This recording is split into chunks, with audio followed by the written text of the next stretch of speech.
Quincy Davis, how are you doing today? Shawn Wallace. I'm doing as well as I can be doing, given the circumstances, but I can't complain. Yeah, this pandemic has knocked a dent in, well, it's knocked a dent in my pocket, that's for sure. Um, and I don't know that things will ever be quite the way that they were before. And or I think it's going to take a long, long time for things to really get back, to how they were. Definitely. But I think, with a crisis, there's opportunity, That's right. and and you know what? These interviews is are part of that opportunity, trying to find a bright spot in all of this. That's right. Um, Well, I think the other beautiful thing is that it's probably the first time and probably the only time that we'll experience anything like this where we're all in the same boat, you know. yeah, But in a way, I would think it will bring us closer together, regardless of creed, color, race, background, everything. We're going to come closer together and create, definitely musicians. That's what we're looking at this as an opportunity to create and do some new things together, collaborate in new ways that we haven't really breached before. yeah, and I've wanted to interview you for a while, but you busy, man. You Oh, I'm you not got that a busy. lot, you got a lot of stuff going on. I try to give the impression I'm busy.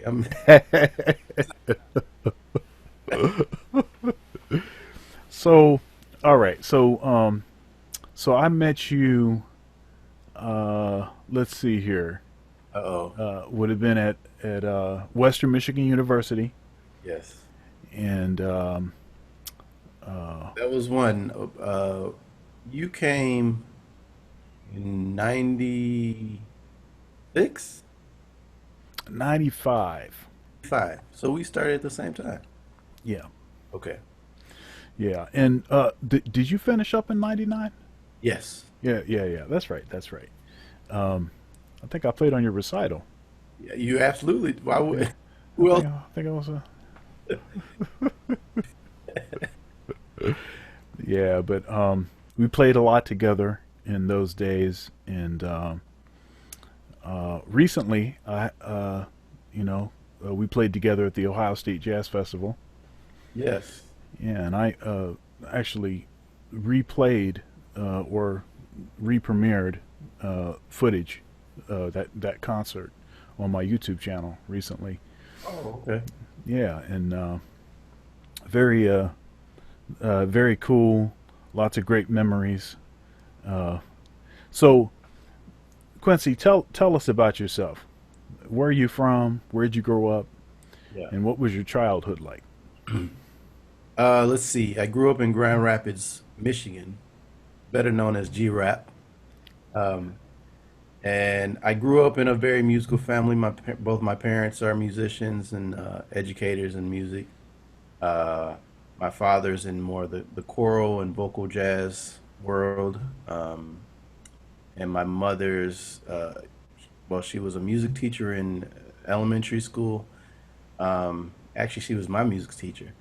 But now and throughout kind of her career, she kind of went back and forth. She was an insurance agent at one point, but then she came back to her love of teaching.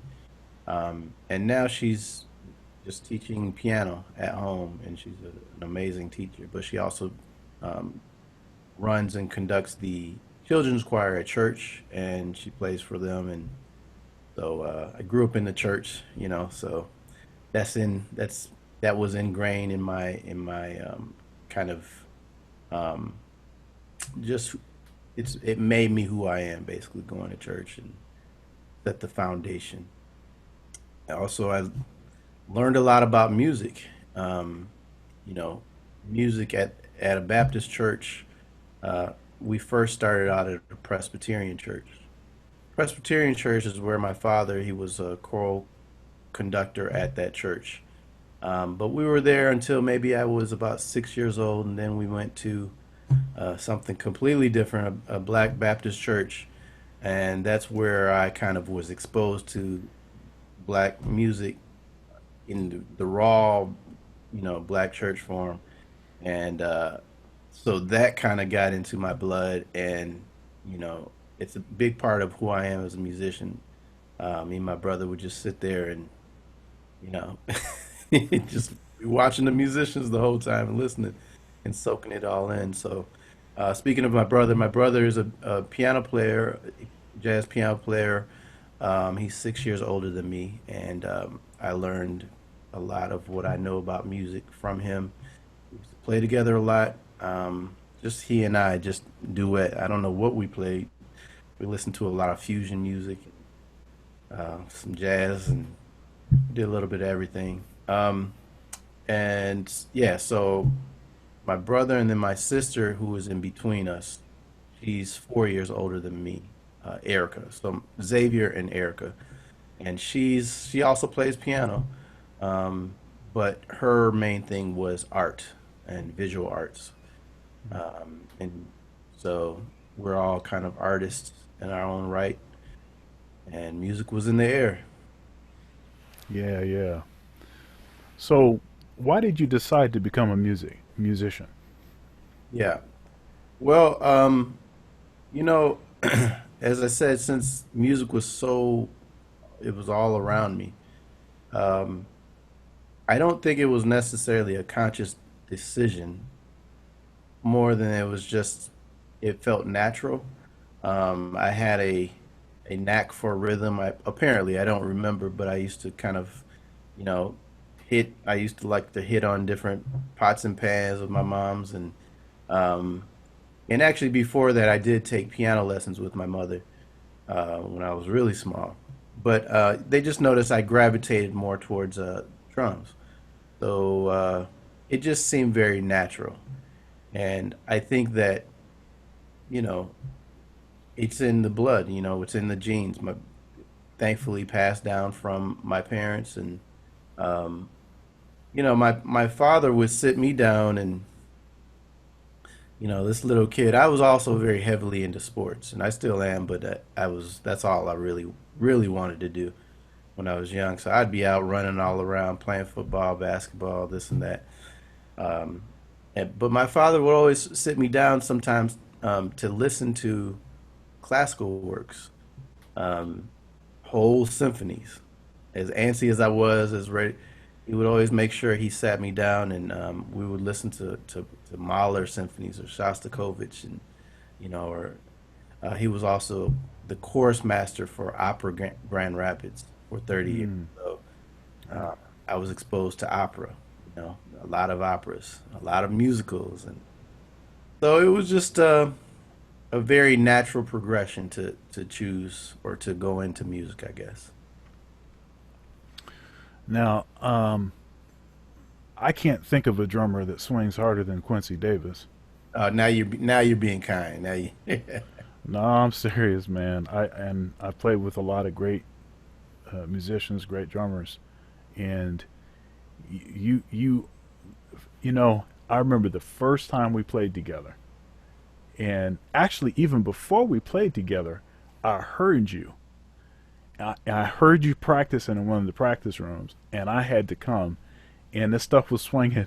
It was swinging so hard. I was like, dude, I know I need to deal with this cat right here.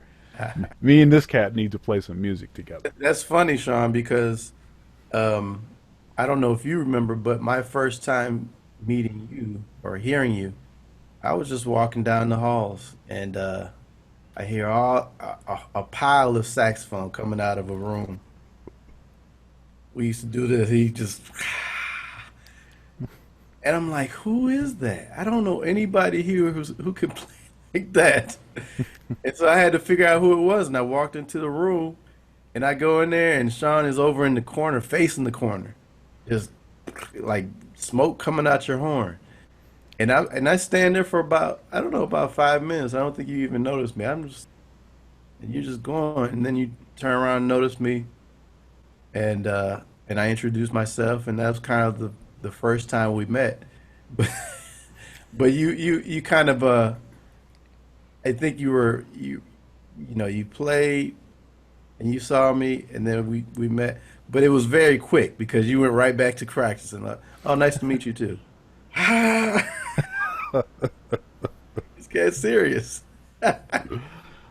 Yeah, I was excited have a chance to play with you. man, those were such great times. Yes. So, uh, it just, something I try to instill into my students, that whole kind of sense of community, and even stuff like getting together and just like listening to music together, Yeah.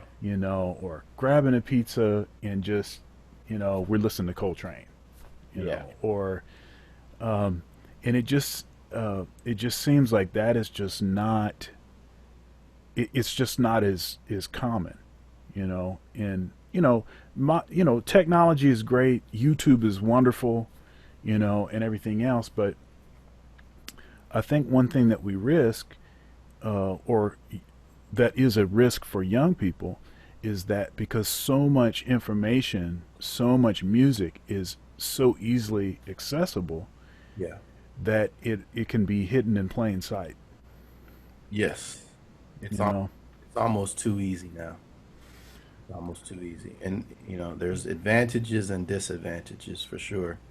And I think even you and I probably listen to music differently than we used to, just as a result of technology having developed. And I find myself having to deliberately say, no, I don't need to hear everything today. We- I like that. Oh, I like this. Oh man. Ooh, I haven't heard. It's just so easy. It's like yeah, ADD of listening, and that's not how we really absorb and learn. And I think as musicians, if we're not actively trying to do exactly that, um, then we're just listening for the fun of it. But when really we should be trying to really kind of absorb as much of what we're listening to as possible so that yeah. it comes out in our music when we play. So I've consciously made an effort to I try to have something in my playlist that's old and something that's new. Yeah. Something that's Yeah. old, something that's new. And it might be for the week two or three albums. That's it. And I restrict myself to that. If I can. Sometimes, I try to always come back to the same album, and make sure I really get something out of that album. Yeah. Um, yeah, music is such a beautiful thing.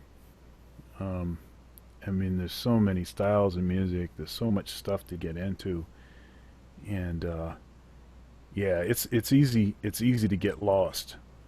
I uh, I remember Branford saying that uh, he doesn't listen for pleasure. Music is his job. Right. He's listening with an agenda, Mhm. and I try to get my students to embrace that sort of disposition in that whole active listening. Like, what is active listening? Right. The ultimate form of active listening is transcription. Yes. You know, so um, you know, so so students know, we know what active listening is, That's but right. sometimes, I've never I don't I've never been able to use music as background. Mm. You No. know, I'm trying to figure it out. Yeah, I've been trying to figure it out. Even you get in the freaking elevator, Yeah. and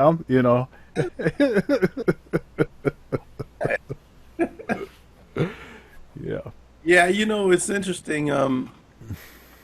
If I because I do use music as a background, but it's hmm only mostly music that I don't like. or music that doesn't trigger my ears as Right. maybe it's a little more bland, um, or it's a little more predictable, and it's music like that.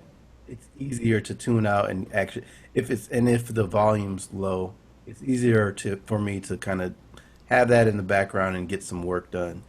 Like licensed music for video production.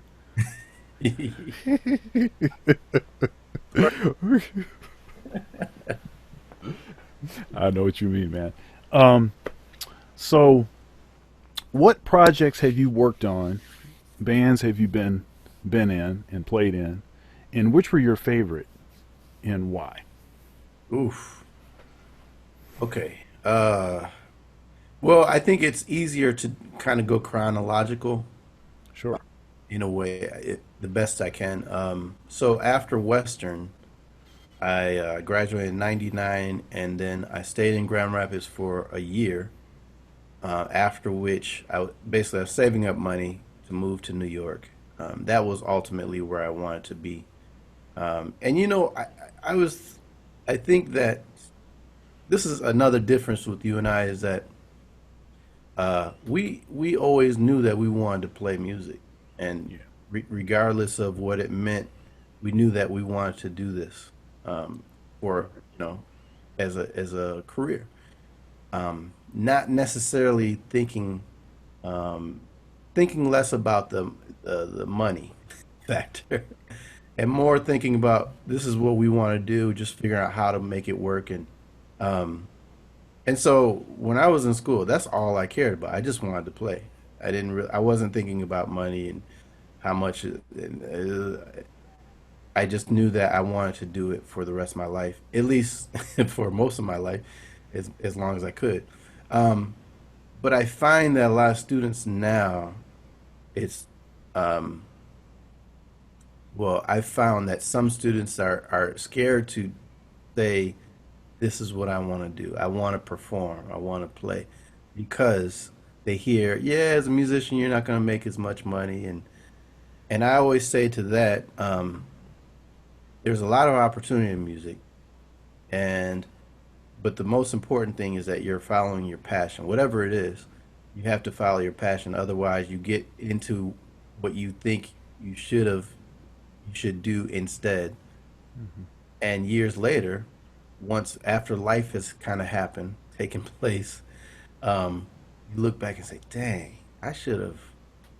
But now you're in it. You're deep in life, and it's hard to go back and try to chase your passion now. So I say when you're young, you can't worry about those types of things. It's good to have them in your brain, but don't let them um, make your decisions for you, because it's all about what you're really passionate for. And I think as long as you're going down that path of passion with sincerity, it'll guide you. It'll guide you exactly which which cross street which cross streets you should take um, off of that path. But I think when we try to get too in the way of our passions, then you know that's when people are become a little less happy and satisfied with where they are in life. So just a little thought. But back to so I after I finished Western, I was in Grand Rapids for a year. Then I moved to New York. I just did it, and I was fortunate because I had a lot of friends who were there already. I lived with a great guitarist, Randy Napoleon, who's at Michigan State now. Hmm. Satchel Vasandani was a great vocalist. He was at University of Michigan. We were all roommates, and Randy had been there for a year. So he kind of put the word out before I got there that I was coming, and he talked me up. So I moved there with some expectations from people. Okay, who is this guy? He said you can play. Let's see. So I remember the first week I was there, he was a part of a weekly jam session, and he had me sit in, and you know, and I knew cats were checking me out because he had been talking about me. I'm like, oh boy, this is my, and I went in and did my thing, and I was as prepared for that moment as I could have been, and luckily it went well. And so the following week, I became the house drummer for this jam session in New York, where everybody was coming through. Cats like all of our heroes that we used to listen to in college, Was it Cleopatra's Needle? right at Cleopatra's Needle. Yeah. And so that kind of really helped my career early on. Helped me make networking and connections with a lot of musicians. So so from that, I started working and doing this and that, and then eventually I got my first kind of major call, which was with Tom Harrell, and great trumpeter and arranger. And the first time he called, I didn't believe it was him because he has schizophrenia and he has a certain way of speaking that if you don't know him, I knew him and I'd done some rehearsals, but I still didn't think it was him. But he asked me to, he said, "Are you available to go to Spain and do this and this? And then at the end of this tour, we're going to play the Village Vanguard." And I said, I'm thinking to myself, hell yeah, I'm available in those moments. So, oh yes, I believe I am available for those dates. Thank you. Um, so that was kind of my first big consistent band that I was in, and I was in that band for about three and a half years, and we played all over the place. And that band consists of Ugono Okegwo, my brother, Xavier Davis, Jimmy Green, and I think that's everybody, and myself. And we made a couple of albums, one of which is live at the Village Vanguard. Hmm. So that's probably a very I would say that's a very proud accomplishment for me to have been in this band, and I think it I learned so much about music without ever really talking about it. We would rehearse, but it wasn't like, okay, try this, do this, or we just played. He brought in new music, and he just wanted to hear how we interpreted it, and he would cycle his music. So we would start to he would bring in these bad tunes that no one's ever heard, um, and the band start really gelling and getting into the tunes, and then like a few months later, he'd bring in a whole set of new tunes. Like, "Oh, what about that one that we used to play? Let's bring that one back." But what I learned from that is that he just liked to keep everything fresh. And I carry that with me now. Whenever I have a chance, I like to just bring new music to any situation, to just keep it fresh. Just take the opportunity of trying something new. Um, and then so that kind of kickstarted my career, and I started also working with piano player Benny Green and his trio. Um, and it kind of all happened around the same time. I was working with Cyrus Chestnut a bit, um, and so all these things are happening, and I think that I'm just grateful that I was in the right place at the right time because I felt like, why does New York need another drummer? That was my thinking when I first got there. And actually, a month after I moved, I was gonna move back home. I was like, I can't handle this. Is too much. There's too many. Yeah, I remember talking to you during that time, Yeah, and you know, yeah. I mean, it's I commend you, and I'm proud of you for taking that risk and for sticking it out, and obviously it was the right decision. Everything works out and worked out. But I think. I think that's a good message uh, for students to hear, Yeah, is that you make a decision, and sometimes you, at least initially you might have some buyer's remorse, mm, but if you stick it through, you know that's right. And I think it's a bit of it. I think life is. about timing. It's being in the right place at the right time. You're there for a reason. I really do believe that everything happens for a reason. Um, so, I think that just believing it, why you're there, the reason you're there, and owning it instead of questioning it. Try to get the most out of that situation when you're in it. Um, and that's going to kind of reap a lot of great benefits that maybe you're unable to see at that time, you know. So, I mean, so you talked a little bit about uh, maybe, well, you talked about one band in particular. Are there some other groups that you've been involved with? That, I mean, obviously your own group. Yeah, I didn't really start gigging with my own band till after I left New York in 2010, Yeah. ironically. So yeah, you asked me about a proud moment. I think one of the biggest moments that I will always kind of reflect on and be proud of. I wish I had something that's, like anything to just kind of remind me of that time. But anyway, I had a chance and I performed with Hank Jones, the great Hank Jones, Oh yeah. and in his trio, and that was it was just one gig, but he's just one of those important masters of the music that has Yeah. played with everybody. Um, that for me, it was a very special moment. Another special moment was playing with Frank West at the Village Vanguard. Mm. I think that was 2008 or 2009. Um, any chance to play with masters like that, Oh yeah. it's really, really special. Other people of that caliber I performed with were Ernestine Anderson. Um, I can't think of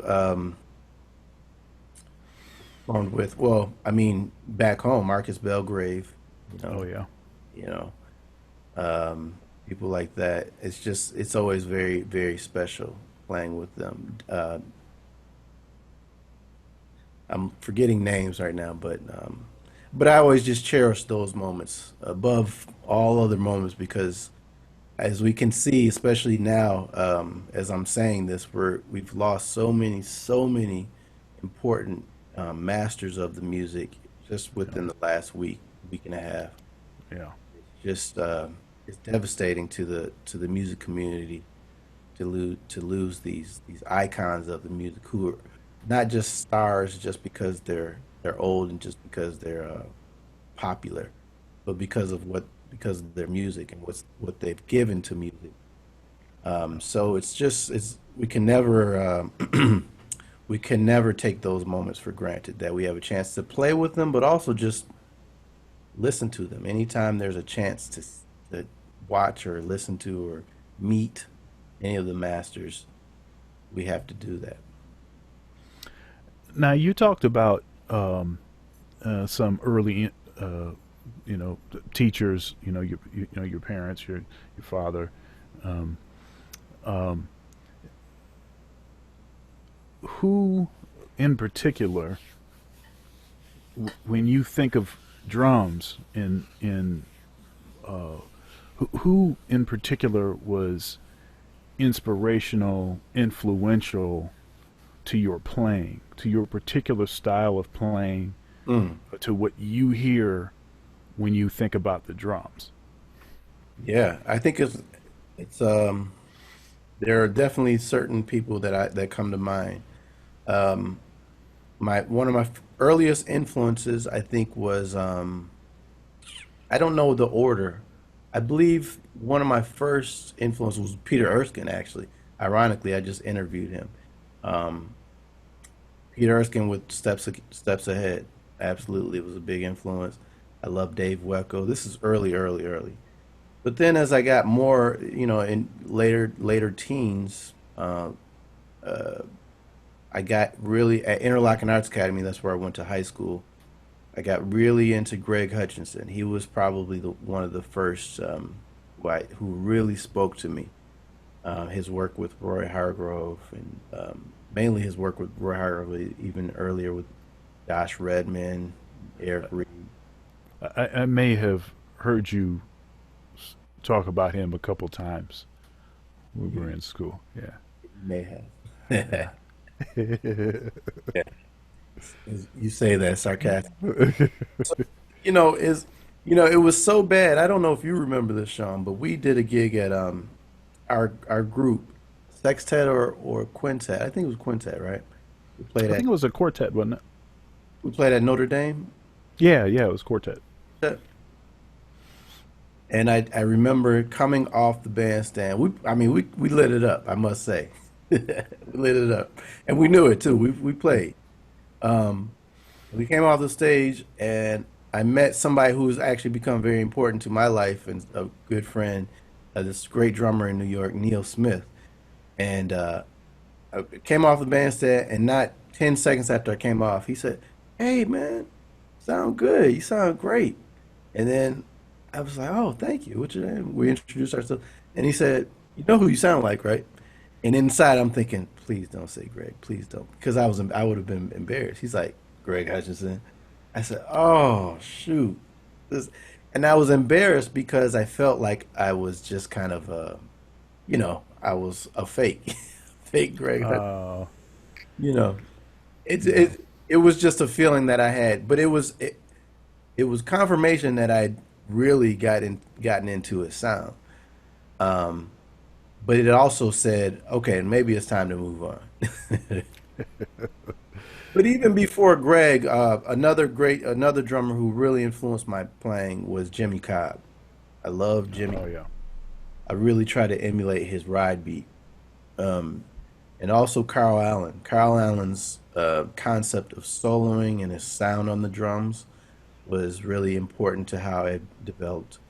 Then at Western, um, Billy Hart is somebody who I got to study with, and I know you know as well, and Yeah. played with. And Billy Hart, I think, is one of those people who changed me as I mean, even deeper than a musician, as a human being. He just helped me understand music in a much bigger way, Yeah. giving me perspective of the what, the when, the why, the how, and why it's important to really understand what you're doing on that level. Otherwise, it's superficial, and you're not really understanding it. You're not really going to be able to convey um, the music in a way that's on par with some of the great musicians, because that's how connected they are to what they're playing. So I have to, yeah, Billy Hart is a very important influence on my life and how I think about music, and I'm grateful to him as well. So, as I've gotten older Yeah. and taken on more responsibilities, um, the amount of time that I have to practice Oh, has has diminished, and so I have to be very surgical about what I practice and for how long, um, and I don't practice the same things that I used to. You know, yeah. um, some of the things, I always will bring back certain fundamental things, especially if I'm feeling like something is awry. You know, I'll go back to certain fundamental things, but I spend a lot of time sort of working on what the next thing is, or practicing, uh, what I think will prepare me for the next thing. I have a question for you. How do you choose what instrument to practice? So, uh, so what I try to do is, uh, in any given day, uh, I try to get something on a string instrument, something on, a saxophone, you know, uh, a saxophone or a clarinet, and a flute. So I try to at least get that stuff in. I see. And I've developed a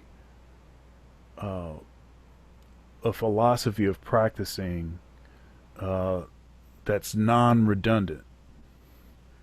So, for instance, if I practice flute and saxophone, there are things that are in common with flute and saxophone. Okay. Um, so, for instance, there are several fingerings that are, uh, that are common, that are common to each. Okay. Um, but the embouchure is completely and totally different. So, on flute, I would always need to practice things like long tones, harmonic series exercises, double tonguing exercises, Mhm. those kinds of things, because that's the only instrument that I can do that on. Right. You Um, However, if I practice, say, harmonic minor scales and thirds, full range or something on saxophone, then that's I'm not going to practice that on flute. Right. You know, so I devised a system to practice things and to work on things. So I play bass and guitar, Yeah. for instance. So on bass, I'm gonna if I practice, uh, say, scales in a particular position, um, then when I practice guitar, I'm going to intentionally practice something different Yeah. because the notes are in the same place. But the the primary difference, um, other than the function of the instrument is totally different. Obviously, I'm going to spend more time working on chording and stuff on guitar. Um, but the pick, you know, so that pick on guitar, I remember when I started playing guitar, Yeah. because I started bass first, and then when I got into playing guitar, You for got, like the first 6 months, huh? did you play bass at Western or is this after? Nah, this is after. So it was about 2005, 2006. I started playing bass, Well, and guitar I started playing about 6 years ago. You okay. know, Okay. and the first 6 months of guitar, all I did was picking exercises. Yeah. And because it's the only thing that I could, that it's the only instrument that I needed to do that on, and Yeah. so therefore I needed to spend a lot more time on that to get that to get that happening. Um, I knew where the notes were Mhm. because there's a similar, layout on the instruments. You Got know, Yeah. um, so I've tried to devise that kind of system. My question for you is, what do you practice, Mhm. and um, and what is your sort of philosophy on, you know, uh, you know, how long to practice something, and when do you know that you're ready for the next thing? Yeah. You know, yeah. Well, I think as a teacher now, I'm here at University of North Texas, and before I was in Canada at the University of Manitoba. And what I found is I'm practicing things that I'm teaching, especially if there are certain things that I cannot play as well as I want to make sure I can play everything that I teach. And Hmm. also, they kind of it's like hand in hand. I purposely teach things that I need to work on. Um, and that way it keeps me motivated to work on something new. Um, so that's one strategy as a teacher that I take on that seems to have helped a lot with what exactly I practice. That's not everything I practice. Um, I also have a list of just weaknesses, basically. Um, a list of things that when I have time, I can't call practicing, a half hour, even an hour a day. I can't really call that practicing um, if it's not consistent. And I think that's the key with practicing. If it's not consistent, then it's for me it's just maintenance. Um, and it's only when I get into a routine of doing the same thing every day, that's when I'm really making inroads on what I'm trying to practice. So um, when I have time, that's what I try to do. And even if and it doesn't necessarily mean it's not quantity. I never think in quantity. So even if I only practice a half hour a day, as long as I'm consistent with that half hour and consistent with what I practice, which is um, I don't consider hand technique practice. That's maintenance. That's I see. however, uh, if I'm not feeling good on a gig about a certain tempo, or I'll isolate those tempos or those grooves. Um, Lately, what I've been starting to get into my practicing and focusing on is just my Latin playing. Um, I find that my Latin playing, it's okay, but there's just so much, there's so many approaches, and there's so much nuance to, those styles. Right now, I'm focusing on Brazilian music. There's just so many great ways of playing, you know, uh, samba and bossa nova and maracatu and all these different, bayon, um, that I really want to explore. And so I'm spending time a lot listening to that music and also practicing, working on brushes in those styles, as well as sticks. Um, but I'm always trying to make sure that I have my jazz language is somewhat, uh, ready for performance level, at performance level. Um, but I think that there's no replacement for playing. Yeah. As much as we want to practice, if we're not playing, I find that my reaction time slows way down, and just my ability to really kind of let go and just trust myself. It's not the same if I'm not practicing a lot, or if I'm not playing a lot. So I try to make sure that I'm getting, playing as much as possible, um, trying to find that balance, of playing and practicing and listening all the time. You know. So, how do you see yourself in the future? What kind of goals do you have? What things do you feel are unfinished, Hmm. and even maybe some things that uh, are not music related. Personal growth. You know, Yeah. um, Well, as I get older, I mean, I ain't that old. Let's hold on. Um, but as I get older, I realize and I feel a sense of duty, um, of passing on as much knowledge of the music as possible. Um, because there's only a select few of us who have that ability and who have that knowledge and the right. experience. You know, when you just think about how many people are in this world, there's not a lot of us, you know. So we have to be ambassadors for the music. And tied to the music is the cultures of the music that we're studying. Um, and I find it as a Black American, it's so important for me to make sure that my students understand the relationship between when we're dealing with jazz and the kind of the social climate that was going on in various Yeah. eras. And so I guess the older I get, I feel that sense of duty. Um, so that's a pretty important thing for me, to pass on to anyone, to people that I'm working with, because this music is not it didn't develop by happenstance. Mm.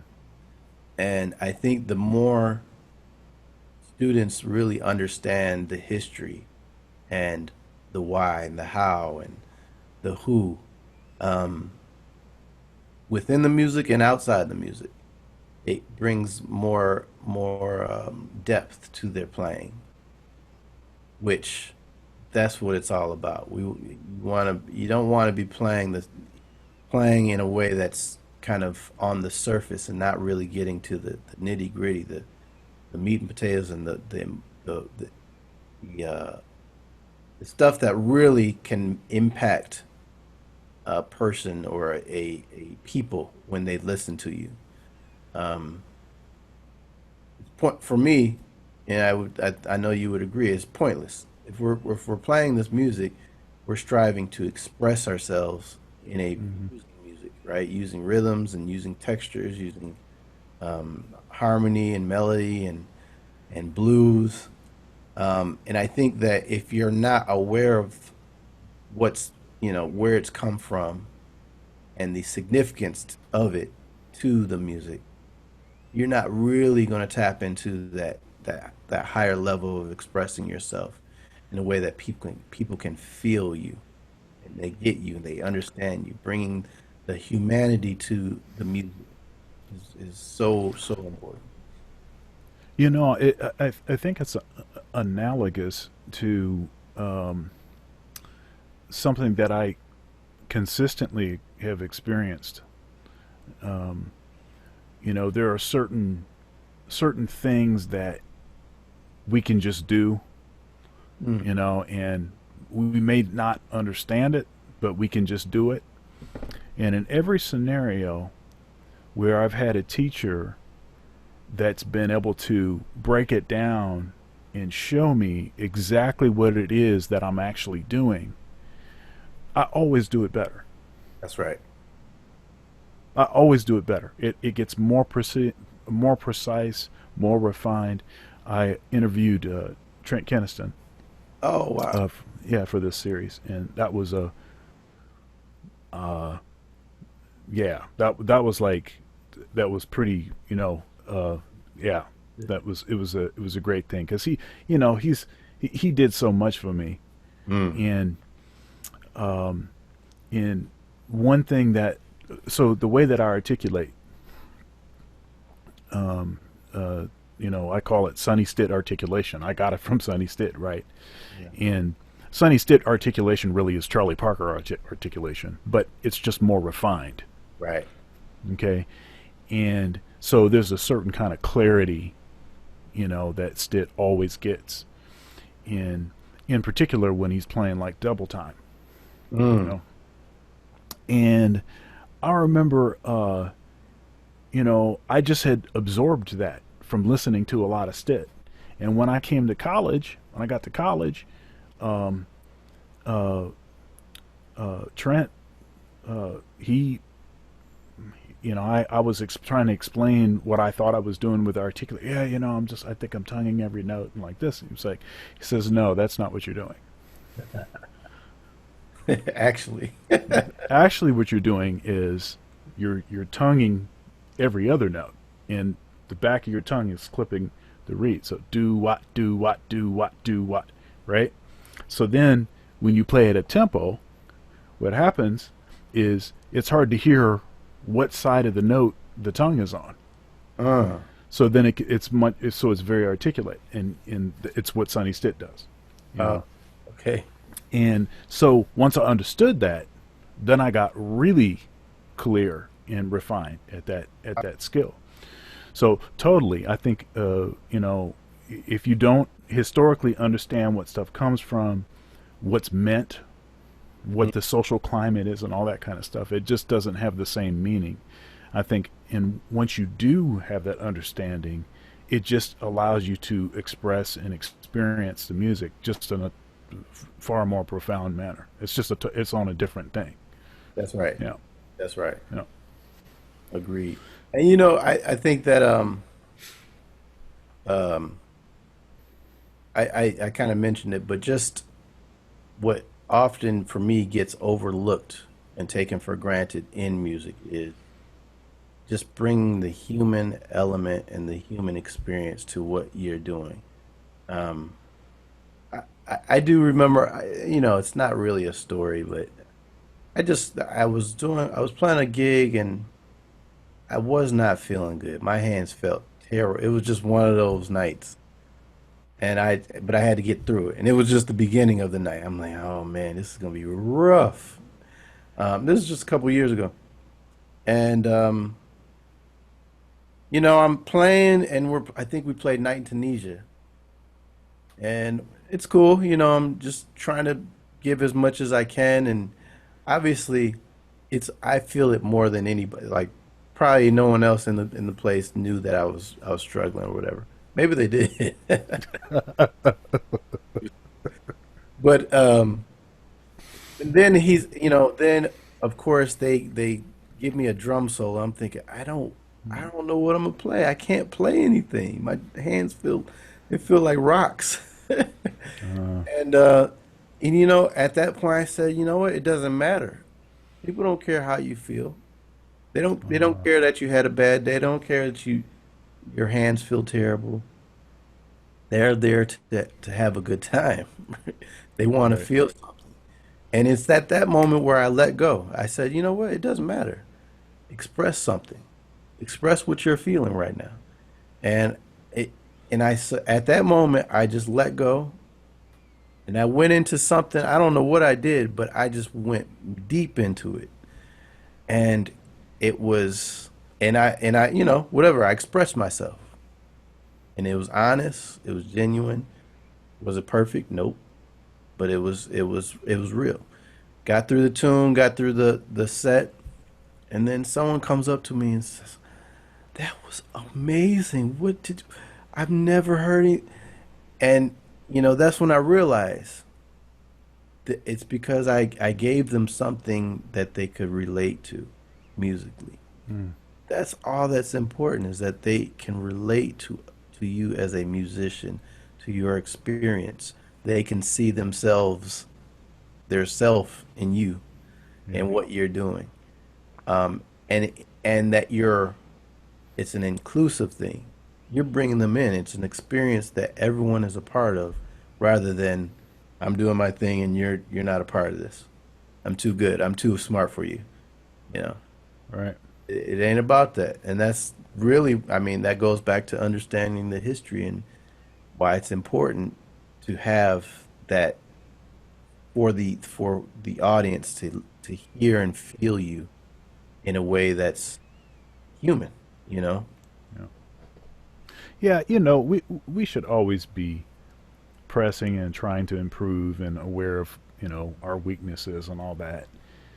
But there's a difference between being aware of how you can improve and sort of like vibing a gig because you know your best stuff ain't happening right now. Or vibing fans. People come up to you and say, and there's a fine line with that. There's a fine line with that, and sometimes I've had to check myself. Like once a solo is over, it no longer belongs to me. It's not mine anymore. Yeah. And who am I? Who am I to uh, lessen the experience that someone else has? Someone that wants to come up to me and actually give me a compliment, you know, and it's yeah. So it's Yeah. it's a good lesson. It's a good lesson. It is. It is. Yeah. It's a good lesson. Um. All right. So Quincy, you're a great composer and arranger. Also, I mean, you have that whole side to you, and that's one thing I think that makes you unusual as a drummer. You know, um, you understand music at a level that, frankly, most drummers just don't. They don't have that knowledge of it. They just don't. They don't go that deep with it. And who are some of your influences as composers? Oh, whew. Yeah, so as I said, I grew up listening to classical music, so I think that I mean, and I still listen a lot to. I love Shostakovich, I love Ravel, I love Stravinsky, I love Bartok. I mean, these are real influences, and I say that not to just say the names, but because I really do love their music, and it does influence me in certain situations.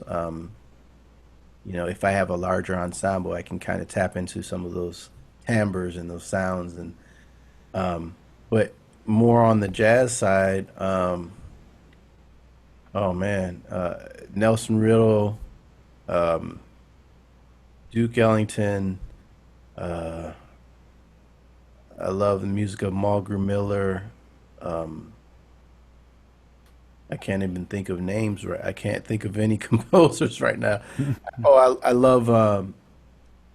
I love Take Six. Mm. I love their. I think actually I should mention that I think my ears are. I know my ears are fairly acute to harmony because of my upbringing with vocal jazz specifically. Well, one, my brother's a piano player, Hmm. so he would actually give me like he would test me and challenge me to hear certain things, and but also my father being in the vocal jazz world, I listened to a lot of vocal jazz. I love the Singers Unlimited, Real Group, Take Six, New York Voices, who I've worked with a lot, and lots of wonderful, wonderful groups. But hearing harmony in vocal with voices, hearing jazz harmony, oh, it's unbelievable. If you listen to Take Six, yeah, you hear so much of the harmony that piano players play, but every voice is singing a different note, and it brings a lot more. It brings more life to those notes. You hear the inner movements of the harmony. Oh yeah. That really gets me excited. It really gets me excited, and it really helped give me awareness of harmony, not just basic harmony, but the real thick. Um, I guess the effects of extensions and inner Hmm. movement notes and tension notes and releases, and so definitely vocal jazz arrangers, Gene Perling and Don Shelton, and all these wonderful, wonderful uh, pensativa, Claire Fisher, Fisher, all these wonderful composers. Klaus Ogerman. Ogerman. Okay, now we're yes. Mm. We used to I listen know, I know you, I know you love Ogerman. I know. to House Ogerman together. And Yellow Jackets. I Hmm. love their music and how uh, just so there's so much that I listen to, and of course I listen to a lot of R&B. And so I would say that my music is an amalgamation of all those things. It's definitely you know you can hear a lot of the influence of classical jazz with always there's always a tinge of soul and blues and R&B and gospel in everything I do, because for me um that's that's like the root. That's the filter through which I see everything. Like, can I feel it, and how do I feel it? Can I relate it to my experience, and is it soulful? Does it have some blues in there?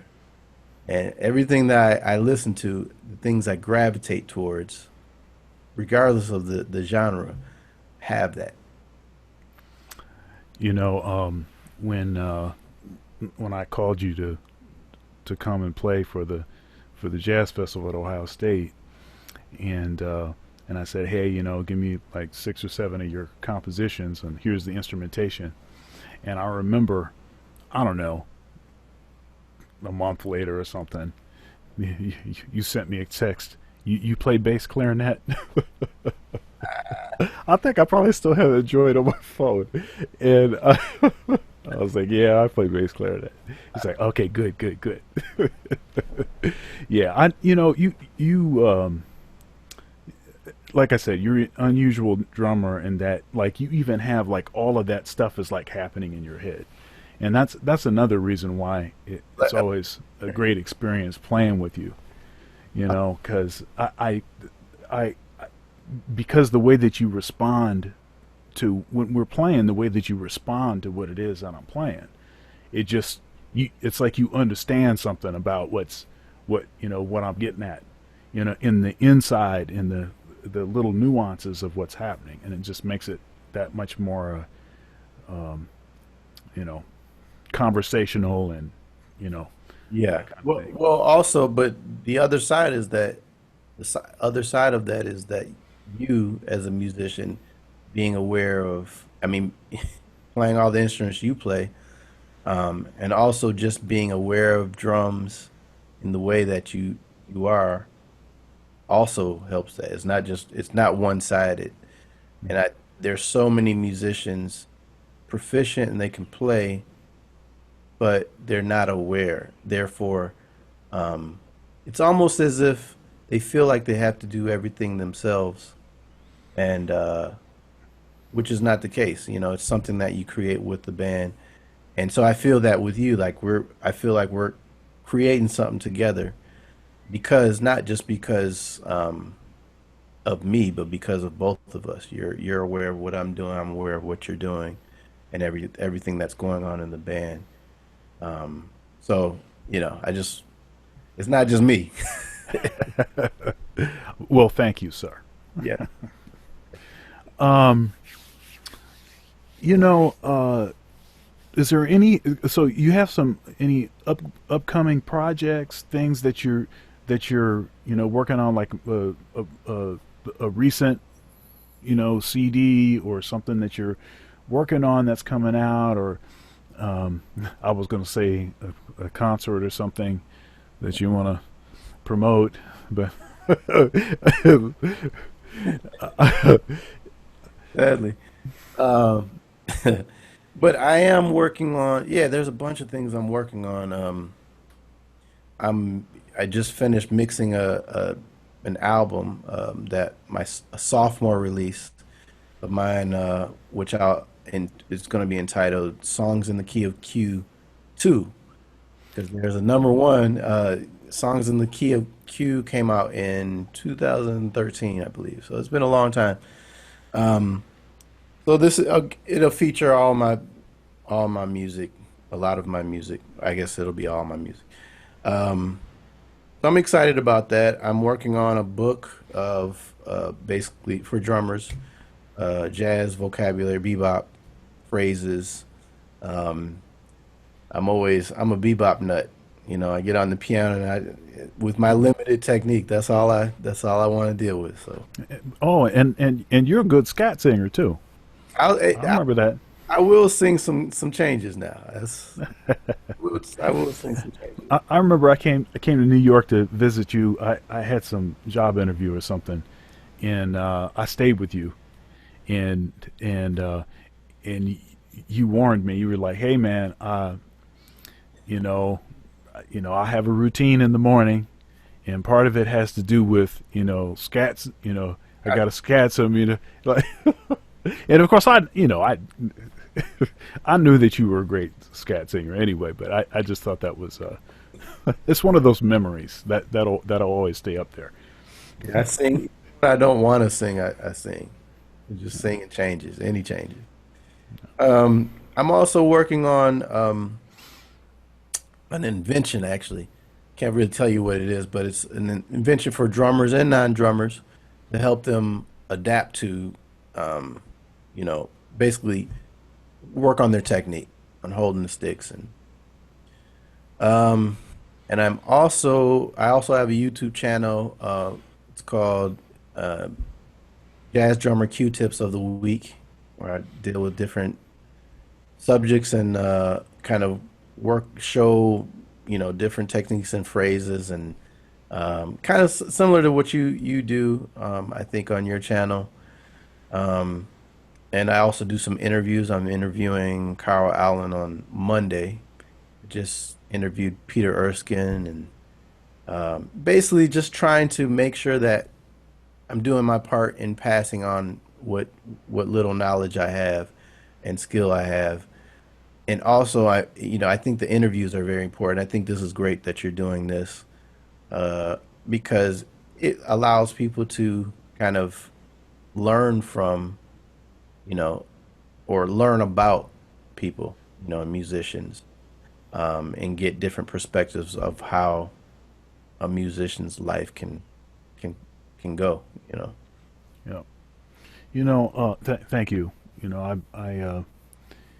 Um, I'm interested in, I started thinking about stuff like, you get to a certain age and you start thinking about stuff like legacy and, you know, my son is 6.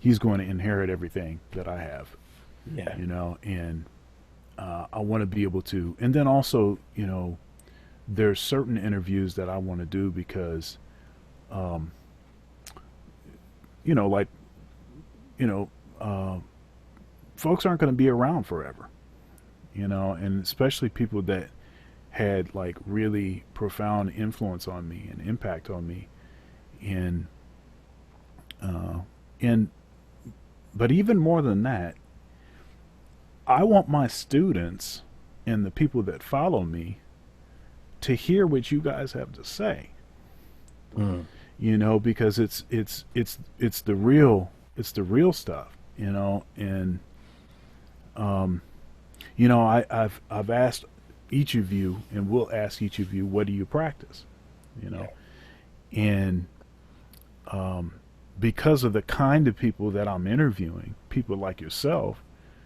you're a generous kind of cat, so you're going to actually say what it is. But there's a lot of folks that won't actually say what it is. You have a lot of people that say, well, I don't practice, Yeah. knowing, know good well that they practice in probably 7, 8 hours a day or something. Then you have some folks that say, when you ask them what to practice or what do they practice, they'll give you stuff like, well, you always got to have the metronome on, and you always got to, give you some stuff that's so simple as to be insulting, Yeah. almost. It's like, Right. I want to know what you actually are getting into. Where do you feel like you're weak, and what are you supplementing? How are you supplementing that? That's the question. And so I really appreciate your willingness to take that on and give us a real answer. I couldn't see myself doing that. Just lying. Just I don't really was right here, right now. Right. No, I'm just posing. These ain't even my drums. I'm just Actually, this is not even my place. you know.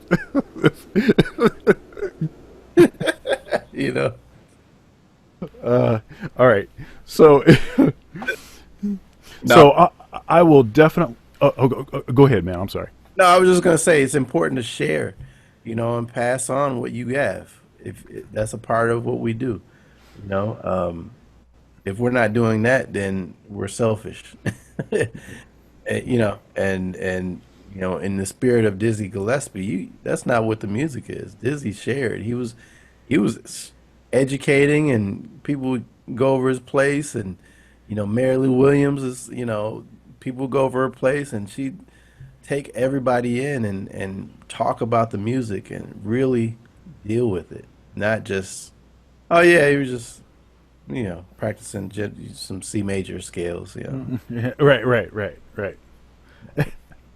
We know Now, you. so it's like if I was to ask Coltrane, like, hey man, so like, what do you practice? Oh man, this is the blues scale, man. I deal with the blues scale. It's like, well, what are you playing on giant steps? Well, it's just the blues scale, man. I just think of it as a blues, but it's just like 16 bars. Or, You or know. they s- or they say, yeah, I don't really know. I just feel it. I don't know what. Knowing good and well, they know exactly what they're doing. About this stuff. All right. Well, I'll definitely I'll put a link to your website in the description for this video. And I'll also, I have to make sure I know how to do this exactly, but I'm going to put a link to your YouTube channel also in the description, so that we can. I know you're on Instagram also, Yeah, but I think if I link your website, then is there a place on your website that easily shows where you are on Instagram and stuff? absolutely. Okay.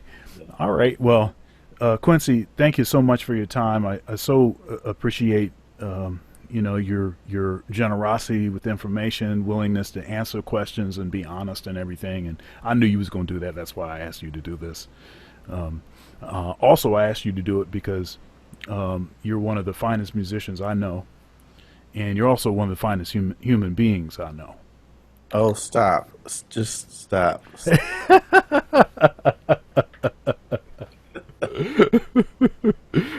I got Yeah. I got that from the late great Kevin Mahogany. He used to Yeah. But no, it's really an honor to be on, interviewed by you, and it's always fun hanging and talking about music with you. We always get into deep discussions about it, and philosophies about it, and so it's nice to be able to do this and have people actually check it out and see what we get into. This is just a little snippet of what we get into, but it's fun. Oh, it's fun to be a part of this series that you have. And thanks for asking me. You got it. God bless and stay safe, man. Okay, you too. All Thank right, man. Bye bye.